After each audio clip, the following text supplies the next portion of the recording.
আসসালামু আলাইকুম। আপনারা কেমন আছেন? নিশ্চয়ই ভালো আছেন। আর এগুলো হচ্ছে আমার বাবলুর ছাদ বাগানের ফলমূল। ওটা হচ্ছে বাঙ্গি, এই যে অসময় বাঙ্গি, তারপর হচ্ছে লেবু, আমরাগুলি পেকে একদম টকটকা হয়ে গেছে। অনেক দিন পর বাসায় আসার পরে যখন ছাদের বাগানে গেলাম তখন এগুলি পেলাম।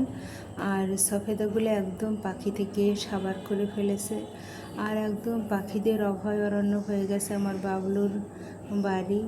আমার বাবলুর মূলত এটা রিসোর্ট বাড়ি, আমার বাবলুর শখের বাড়ি। এটা আমার আম্মুর বাড়ি।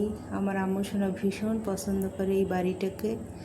এই বাড়িতে আম্মুর স্পর্শ, আম্মুর ছোঁয়া, আম্মুর দোয়া সব কিছু আছে, তাই আমরা এই বাড়িটাকে ভীষণ ভীষণ পছন্দ করি। আর এই ফলগুলো আম্মু ভীষণ পছন্দ করে। আম্মু তো যদি বলে আম্মু তুমি কী খাবো, আম্মু বলে ফল পাকড়া খাবো আম্মুর ভাষায়। আম্মু তুমি অনেক ভালো থাকো, তোমার জন্য দোয়া। সোনামণি, কলিজা, মা আমার হীরা পান্না, মা আমার জান্নাত, মা আমার বেহেশত।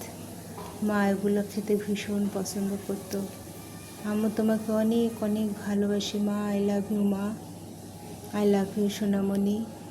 সোনামণি তুমি আমার হীরা জহরাত পান্না, তুমি আমার ময়না পাখি, তুমি আমার বেহেশত, তুমি আমার জান্নাত।